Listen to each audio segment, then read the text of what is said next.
Welcome to சுடர் கருணை பிரகாசம் சேனல். வாங்க இன்றைக்கி சக்கரவள்ளி கிழங்குல பஞ்சு மாதிரி பணியாரம் தாங்க செய்ய போகிறோம். ரொம்ப நல்லா இருக்குங்க. சக்கரவள்ளி கிழங்குல வறுவல் செய்யலாம், சாம்பாரில் போடலாம், இன்னும் நிறைய ரெசிபி செய்யலாம்.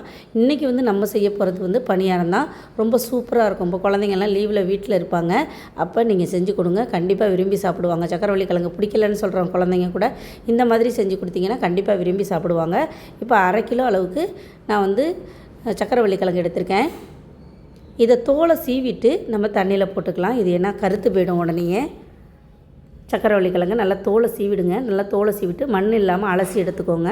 அதுக்கப்புறம் இதை கேரட் துருவுறதால நல்லா இந்த மாதிரி துருவிக்கோங்க. இந்த பொடியாக திருவும்ல அந்த பகுதியில் வச்சு நல்லா திருவி இந்த மாதிரி எடுத்துக்கோங்க. நீங்கள் நினைக்கலாம் இந்த மாதிரி திருவி சேர்க்குறதுனால வேகுமா வேகாதான்னு. கண்டிப்பாக வெந்து போயிடுங்க. 5 நிமிஷத்தில் வெந்து போயிடும்.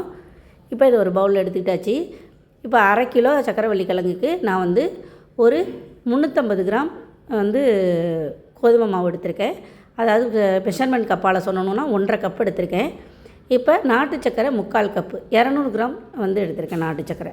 1/2 கிலோ அதுக்கு. ஏன்னா ஏற்கனவே சக்கரவள்ளி கிழங்குலையும் இனிப்பு இருக்கும். நம்ம ஓவர் இனிப்பு போட்டோம்னா அந்தளவுக்கு திகட்ட ஆரம்பிச்சிடும். அதனால் மீடியமாக சேர்த்துக்கோங்க. பத்தலைன்னா நீங்கள் மறுதிருப்பி போட்டு கலந்துக்கலாம். இதில் பாகு காய்ச்சணும் எந்த வேலையுமே இல்லைங்க. எல்லாமே டைரெக்டாக போட்டுற வேண்டியது தான். உப்பு கொஞ்சமாக போட்டுக்கோங்க. போட்டுட்டு ஏலக்காய் தூள், உப்பு எல்லாம் போட்டு நல்லா கையால் நல்லா பிசைஞ்சு விட்டுக்கோங்க. ஃபஸ்ட்டு கையால் பிசைஞ்சிட்டு அந்த மாவெல்லாம் நல்லா சப்பாத்தி மாவு மாதிரி பிசைஞ்சிட்டு அதுக்கப்புறம் கொஞ்சம் கொஞ்சமாக தண்ணி ஊற்றி பிசைங்க. ஏன்னா கோதுமை மாவு வளவளப்பு தன்மை இருக்கிறதுனால ரொம்ப டைரெக்டாக போட்டு கரண்டியால் கிளறணும்னா அந்தளவுக்கு இந்த மாவெல்லாம் கரைஞ்சி வராது. இது மாதிரி கையால் ஃபஸ்ட்டு நல்லா பிசைஞ்சிக்கோங்க. சக்கரவள்ளி கிழங்கோட சேர்த்து பிசைஞ்சிக்கோங்க. திருவி சேர்த்துருக்கோமா, அது நல்லா சூப்பராக இருக்கும். நம்ம வாயில் எடுத்து கடிக்கிறப்ப அப்படியே சூப்பராக இருக்கும், சாஃப்டாக இருக்கும் அந்த பணியாரம். வேக வச்சும் செய்வாங்க நிறைய பேர். ஆனால் வேக வச்சு செஞ்சால் அந்த சக்கரவள்ளி கிழங்குல செஞ்ச மாதிரியே தெரியாது. இது திருவி சேர்க்குறதுனால நல்லாயிருக்கும் சாப்பிட்றதுக்கு. தண்ணி கொஞ்சமாக சேர்த்துட்டு இந்த அளவுக்கு கன்சிஸ்டன்சி முதல்ல கரைச்சிக்கோங்க. இது நல்லா கரைச்சி வந்ததுக்கு நல்லா கரைச்சிடணும். கோதுமை மாவெல்லாம் நல்லா கரைச்சதுக்கப்புறம் இதில் 1 கரண்டி அளவுக்கு, 1 கரண்டிலேருந்து அரை கரண்டி இட்லி மாவோ இல்லை தோசை மாவோ கலந்துக்கோங்க. ஏன்னா நம்ம எப்போவுமே சோடாப்பு சேர்க்குறது இல்லை நம்ம சமையலில். அதனால் கொஞ்சமாக இட்லி மாவு சேர்த்துக்கோங்க. ஏன்னா அந்த ஃபர்மெண்டேஷனுக்கும் அந்த லைட்டாக ஒரு புளிப்பு இருந்துச்சுன்னா நல்லாயிருக்கும். அதுக்காக தான் நல்லா இந்த மாதிரி கலந்துக்கணும். கோதுமை மாவெல்லாம் கரைஞ்சிடணும். நல்லா கரைஞ்சதுக்கு அப்புறமா தான் நம்ம இட்லி மாவு சேர்க்கணும். சேர்த்து இதையும் நல்லா கரைச்சிக்கோங்க. அதோட சேர்த்து தண்ணி அதிகமாக விட்டுற வேண்டாம். கொஞ்சம் கெட்டி பதமாகவே இந்த மாவை நீங்கள் கரைச்சிக்கோங்க. ரொம்ப தண்ணி விட்டிங்கன்னா அப்படியே நீர்த்த மாதிரி ஆகிடும். உள்ளார குழப்பாக இருக்கும். பணியாரம் சுட்டு எடுத்ததுக்கப்புறம் சாஃப்டாக இருக்காது. நான் கடைசியாக உங்களுக்கு புட்டு காட்டுறேன் பாருங்கள். அப்போ தான் தெரியும் உங்களுக்கு இது எவ்வளோ சாஃப்டாக இருக்குது அப்படின்னு. பாருங்கள், இந்த கன்சிஸ்டன்சிக்கு நம்ம கரைச்சி எடுத்து வச்சுக்கலாம். இப்போ பணியார சட்டியை அடுப்பில் வச்சிடலாம். அடுப்பில் வச்சுட்டு கடலெண்ணெய் ஒவ்வொரு குழிலையும் கொஞ்சம் கொஞ்சம் ஊற்றிக்கோங்க. ரொம்ப எண்ணெயெல்லாம் குடிக்காது இந்த பணியாரம். நீங்கள் மாவு இந்த அளவுக்கு கரைச்சிங்கன்னா கண்டிப்பாக எண்ணெய் குடிக்காது. ஊற்றிட்டு நம்ம ஸ்பூனால் எடுத்து விட்டுக்கோங்க. கரண்டியால் விட்டிங்கன்னா ஷேப்பு கண்ணா பின்னான்னு வரும்.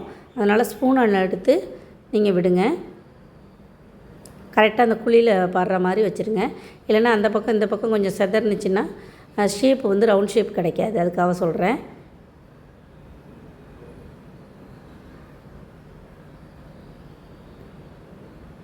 எல்லா குழியிலையும் விட்டுட்டோன்னா நம்ம நல்லா இது வேக வைக்கிறது மட்டும் ஒரு 4லேருந்து 6 நிமிஷம் வேக வைங்க.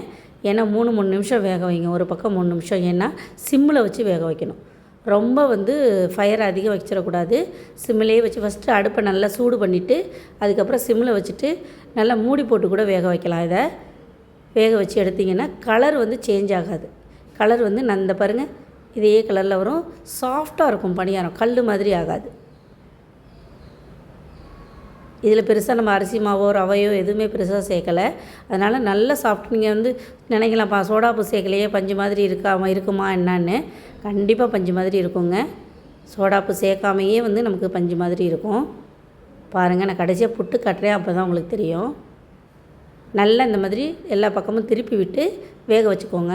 அப்போ தான் கலர் ஒரே மாதிரி கலர் வரும். இப்போ எல்லாமே நல்லா எல்லா பக்கமும் திருப்பி விட்டாச்சு. இந்த பக்கம் அந்த பக்கம் 3 நிமிஷம் வேக வச்சிட்டோன்னா நல்லா கலரும் எல்லாம் ஒரே மாதிரி இருக்குது பாருங்கள். ஒன்று கூட கருகியே போகலை. அப்போ அடுப்பை வந்து நல்லா சிம்மில் வச்சுட்டு பொறுமையாக செஞ்சோம்னா சூப்பராக வரும் இந்த பணியாரம். நம்ம எப்போதும் ஒரே மாதிரி பணியாரம் செய்யாமல் இந்த மாதிரி டிஃப்ரெண்ட்டாக செஞ்சு கொடுங்க. குழந்தைங்க விரும்பி சாப்பிடுவாங்க. காய்கறியில் நிறைய பேர் வந்து குழந்தைங்க சாப்பிடாத காய்கறின்னு நிறையா இருக்கும். அதில் வந்து இந்த சக்கரவள்ளி கிழங்கு என் குழந்தைங்க தொடவே தொடாது. அவங்களுக்கு நான் வந்து ட்ரிக்காக செஞ்சு கொடுக்குறது இந்த பணியாரம் தான். சொல்லவே மாட்டேன், செஞ்சு கொடுத்துருவேன், சாப்பிட்ருவாங்க. பாருங்கள், இப்போ எடுத்தாச்சு. எல்லாமே நல்லா வெந்திருக்கு. ஒன்று கூட ஒன்றும் கருகி போகலை, நல்லா வெந்திருக்கு 2 பக்கமும். அதே மாதிரி மாவும் நிறைய ஊற்றிடாதீங்க, கம்மியாக ஊற்றுங்க, நல்லா வெந்து வரும். குழி நிறைய ஊற்றாமல் கொஞ்சம் 3/4 பதம் ஊற்றுனீங்கன்னா சூப்பராக இருக்கும். இப்போ நல்லா எடுத்தாச்சுங்க.